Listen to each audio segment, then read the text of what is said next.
Nous allons prendre 2 minutes le Seigneur. Et nous allons donner le micro à l'homme de Dieu qui est là.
Combien d'années? 10 ans. Elle n'entendait pas. Et son foyer était menacé. À cause du problème d'enfantement, près de 10 ans. Et l'homme de Dieu a reçu cette révélation l'année prochaine. À la même date, tu vas venir rendre témoignage. Effectivement, l'année passée, 2024. Alléluia. Cette femme-là est venue témoigner avec son bébé. Est-ce que tu peux acclamer le Seigneur? Cette femme sur laquelle il a prophétisé. Il a prophétisé à plus fort dans ses endroits. Et elle a accouché. C'est comme ça que tu vas accoucher au nom de Jésus. Est-ce que tu peux te tenir debout pour acclamer le Seigneur? Toi qui n'en fais pas, tu vas accoucher au nom de Jésus. Alléluia.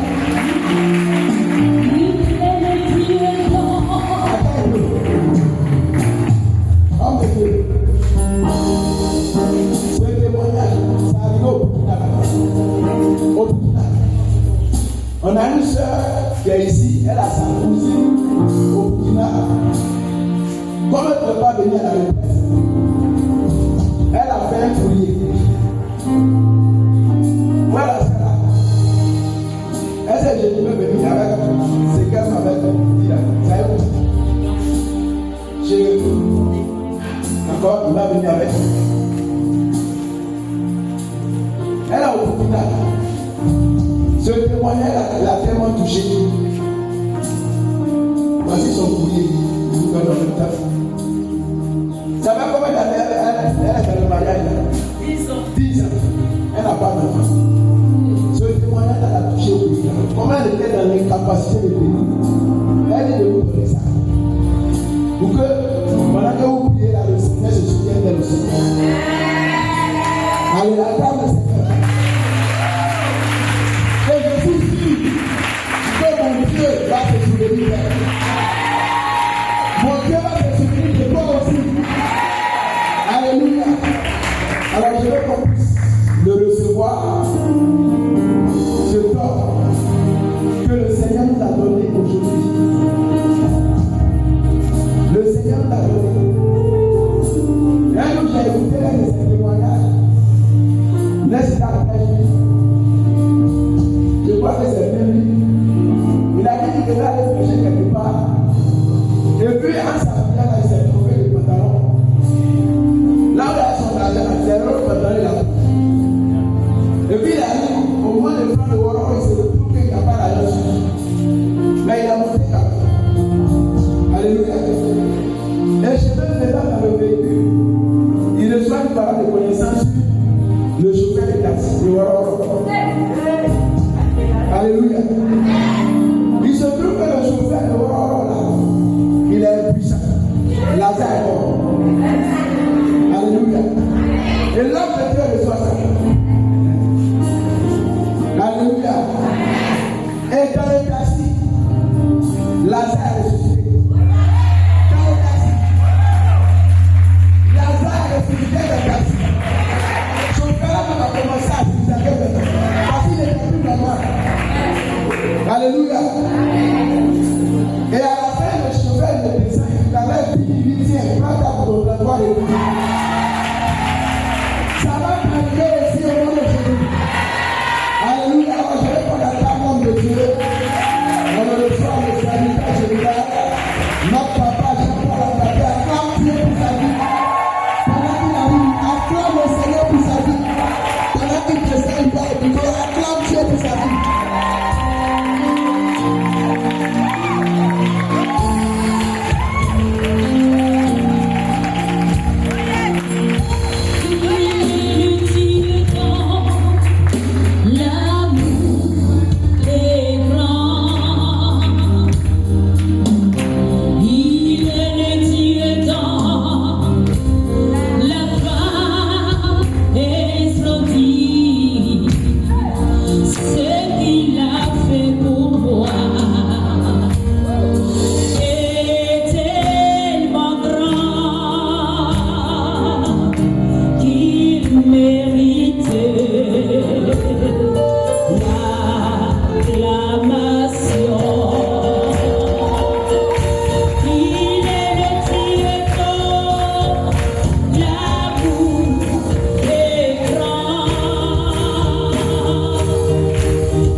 Bien-aimé, tu vas élever la main simplement. Selon la parole de Dieu des Écritures, élevez les mains comme cela. Regardez-moi comme cela en face. Quand élevez les mains, pas comme cela. Élevez les mains selon la tradition biblique, c'est comme cela on adore le Seigneur. On dit notre Père qui est aux cieux, on ne dit pas notre Père comme ça. On dit notre Père comme ça. Pourquoi? C'est signe d'adoration, d'honneur et de référence à Dieu. Et que je me souviens, donc ma main lourde de reconnaître sa grandeur. Quand on adore Dieu, c'est une discipline gestuelle qui sort impérativement de mon cœur et qui permet à mon corps d'exprimer ce que porte mon âme. Car la Bible dit, la bouche parle de l'abondance du cœur. Bien-aimé, tu vas fermer les yeux. C'est lui qui appartient à la gloire. Je chante un ministère chante. Et bonjour, Yeshua. Vous connaissez ce chant? On prend ce cantique-là. Bien-aimé, on va adorer Dieu. Depuis matin, depuis hier, on adore Dieu. On va continuer à l'adorer. Un conseil, ne force pas. Ne force pas à vouloir le sentir. Sois naturel. C'est-à-dire, ne te concentre pas. Ne cherche pas à trouver une attitude. Non. Sois naturel. Tel que tu es. Si tu es brillant, en blanc, en ébrié, en baoulé, en agni, prie. Et puis tu adores le. Oui, on y va.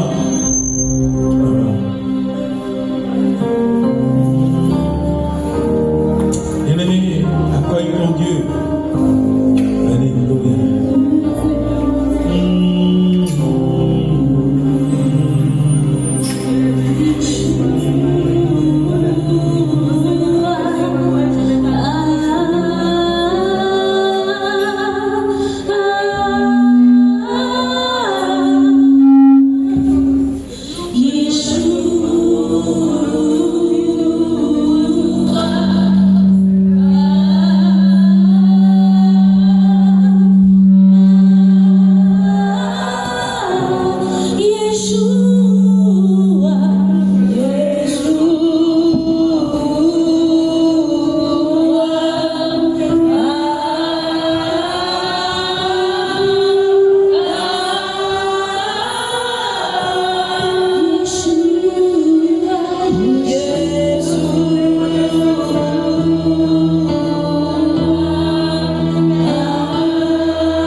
merci Seigneur.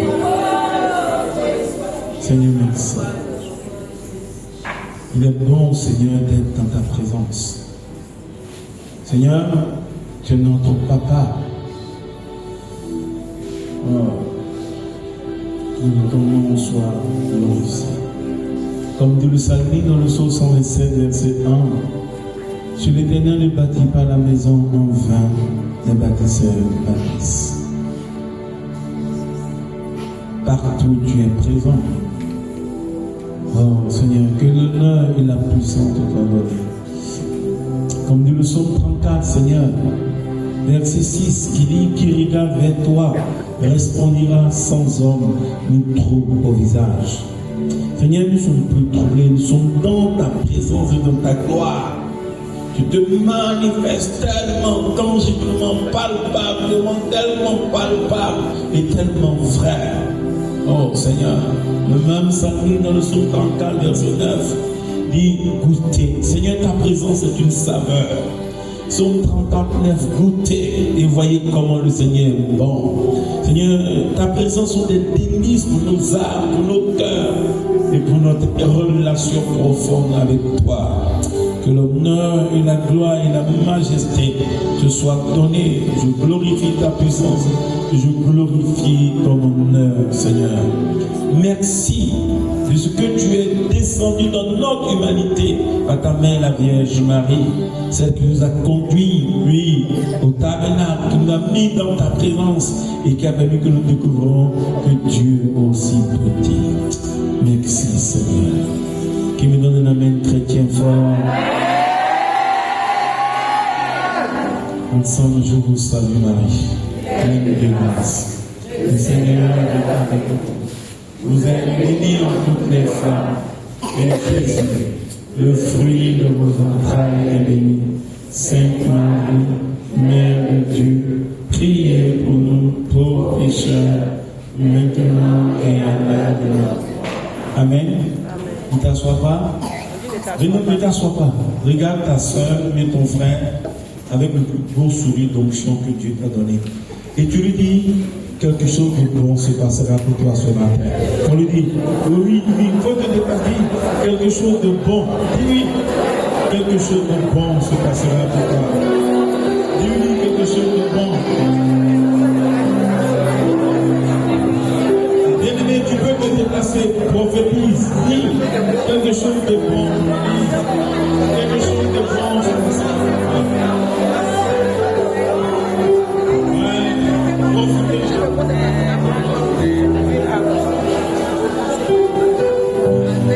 Amen.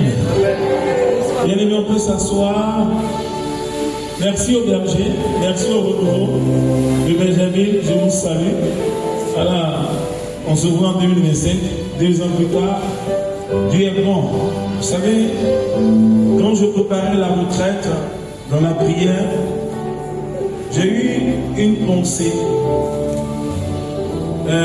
pour Dieu. Puis il dit au Seigneur, pourquoi tant de souffrance? La Bible nous enseigne que tu es mort sur la croix. Et en Jean 19, 30, la Bible nous dit que tout est accompli. Jean 19, 30, tout est accompli. Bien aimé, pour ceux qui sont littéraires et qui parlent le français, Bac 142, retenez que la Bible a 2 sens. Il y a le sens littéral, il y a le sens spirituel. Littéral, c'est ce que tu comprends. Je suis parti à l'école, j'ai lu une œuvre, il y a une visée argumentative de l'auteur. Et il y a la thèse et il y a l'antithèse. S'il y a la thèse, il n'y a pas d'antithèse. Donc quand il dit Jean 19, 30, tout est accompli, je réfléchissais qu'il disait, pourquoi il n'a pas dit tout est fini? Et puis tout est accompli. Pourquoi l'auteur sacré, l'évangéliste Jean, l'apôtre de l'amour, n'a pas dit tout est fini? Et puis il dit tout est accompli. Faites des citations dessus. Réfléchissez dessus. Parce que quand on réfléchit sur quelque chose, on pense qu'on a tout compris. Bien aimé, ce que tu comprends là, tu n'as rien compris encore. Tout est accompli. Bien aimé, regardez bien clair. Bon, nous quand on était à l'école, aux années 77, on dit et ça fait tout. Mon, ce que on dit M. Voilà, la calme. Bien aimé, on dit tout c'est inclusif, tout est dedans, tout est OUT. accompli. On n'a pas dit tous, hein. On dit tout est accompli. Et que le monde spirituel, le monde physique, les réclamations, les blocages, et puis il dit tout est accompli. Il est sur la croix. Donc on dit il remit l'esprit. Regardez bien, on dit il remit l'esprit, le verbe remettre. Donc quand tu prends le terme technique, il remit l'esprit, technicien, diminue un peu le micro s'il te plaît. Il remit l'esprit. Quand il remet l'esprit selon la parole de Dieu, c'est-à-dire qu'il a libéralisé l'esprit dans le monde. Est-ce que tu veux dire? C'est-à-dire quand il remit l'esprit, c'est-à-dire, parce que vous regardez bien, je vais vous faire une catéchèse et puis je reviens à votre thème.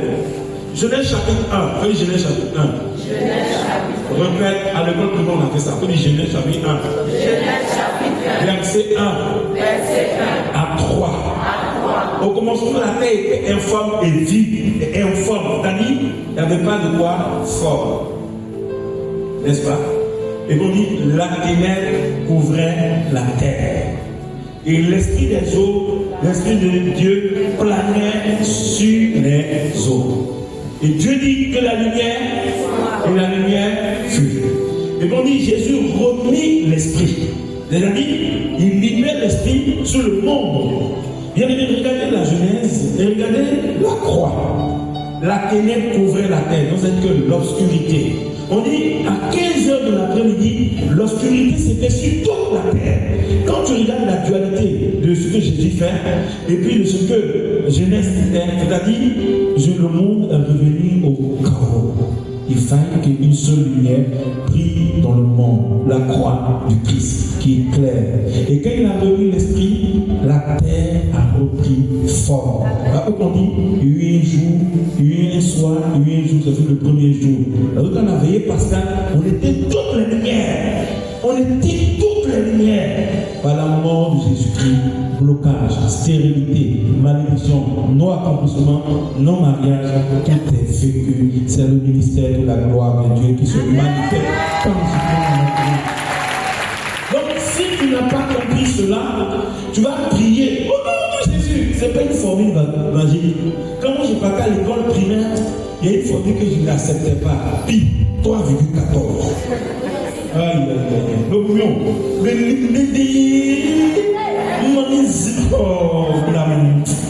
dis, je fais le devoir. Je n'applique pas de pi. Et puis il y a 0. Oh, maman, tu sais qu'elle fume un poisson et il y a un bois dans le tout. On devait mettre les petits à l'école. Il faut garder fort. Bien aimé, c'est ça. Et la lecture d'Apothème, Tobie et Sarah. Et moi, le thème qu'on me donne, c'est 1 Samuel 2, verset 5. La stérile enfantera 7 fois. C'est le thème qu'on m'a donné de prêcher. Mais bien aimé, quand tu prends 1 Samuel chapitre 1 et chapitre 2, les deux vont ensemble. Dans l'histoire de 1 Samuel, il y a Elkana, il y a Pénina, il y a Anne. Les deux, Pénina et Anne sont co-épouses. Il a 2 femmes. Regardez l'image. Regardez. On dit l'autre avait un enfant, l'autre n'avait pas d'enfant. Et Pénina provoquait toujours Anne. Bien aimé,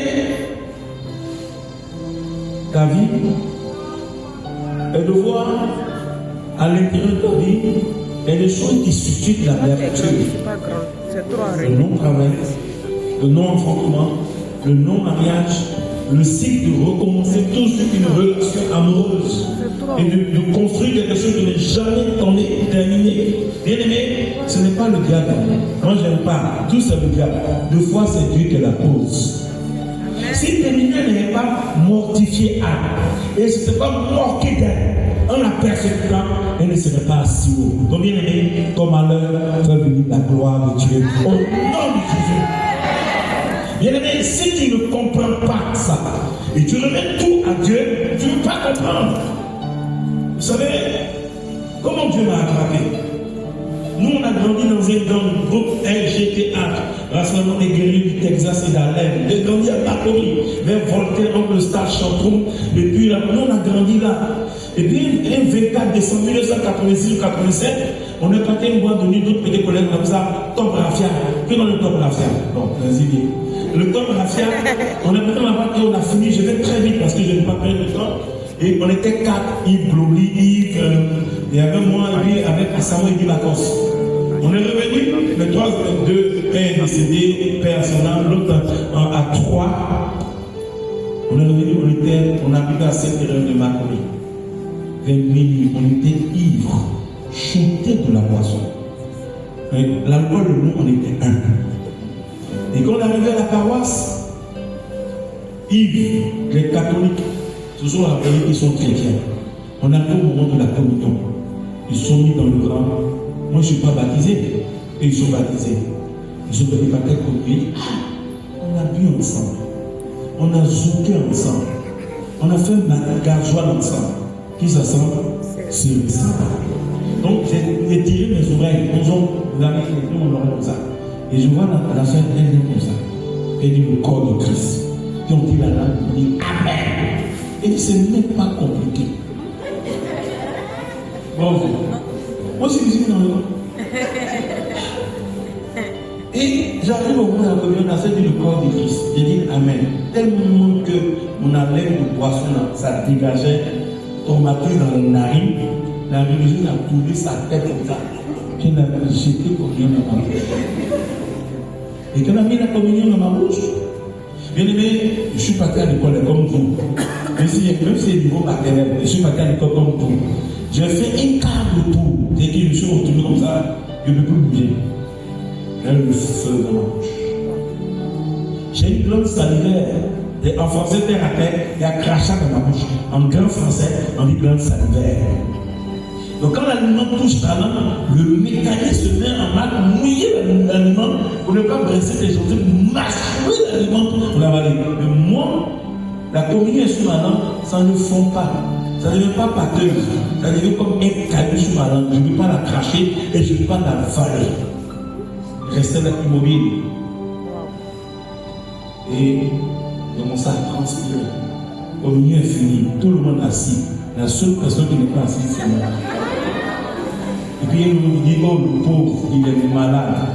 Et dans mon cœur, il dit, si tu savais quel problème il y avait ici, tu ne vas pas dire que je suis malade. Et puis il y a un moment qui me dit, le tirer, il m'a donné une place, il dit, assieds-toi. Mais la communion n'a pas fondu. Il y a qui il vole communion. En plus, et puis en plus, je ne suis pas catholique. C'est quelle abomination il avait créé, ils vont me faire dans la paroisse. On n'a pas de la maison. On devait aller à la base bleue pour gazer encore. Et vous mangez. Mais communion dans ma bouche. Je monte dans le champ. 1 plus 1, je suis assis. Il fait tout. Ça ne peut pas se coller comme ça. Et ça ne fond pas. Je le fais. Et dans mon cœur, qui t'a envoyé? Les gens ont à faire. Reste tranquille. Qui t'a envoyé? Et je me suis assis.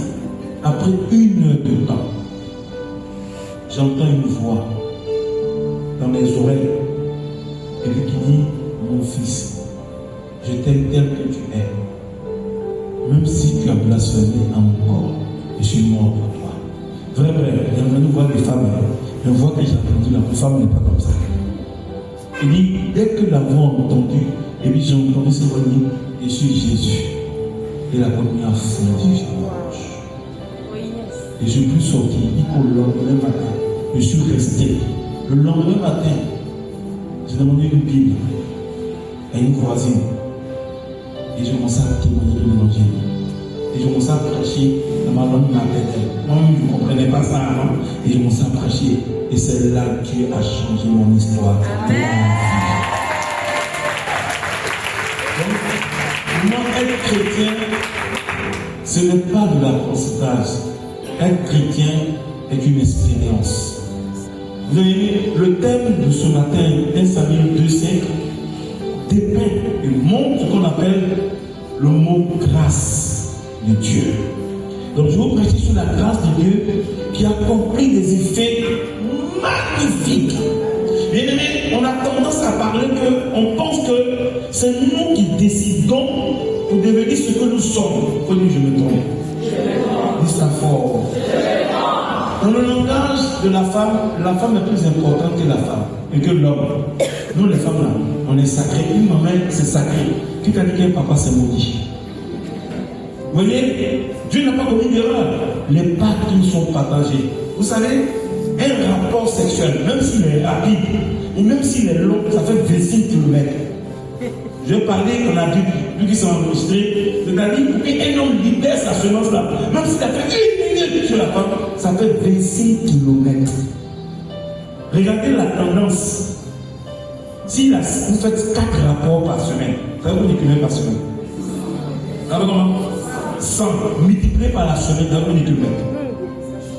700 km multiplié par le mois. Ça fait 3100. Ça fait combien? 3100 km. Donc, vous voyez, or, un rapport sexuel est lié entre le rythme cardiaque, la tension, et puis le côté de l'érection, et puis le côté aussi d'évacuation de l'anus. Donc, si l'homme n'est pas en bonne santé, il fait l'arrêt cardiaque. Donc, quand tu dis que l'homme ne fait rien, avant qu'il t'embrosse, il a mis combien d'années? Si c'est 3 ans, regardez la tension artérielle, regardez son cœur, regardez son cœur.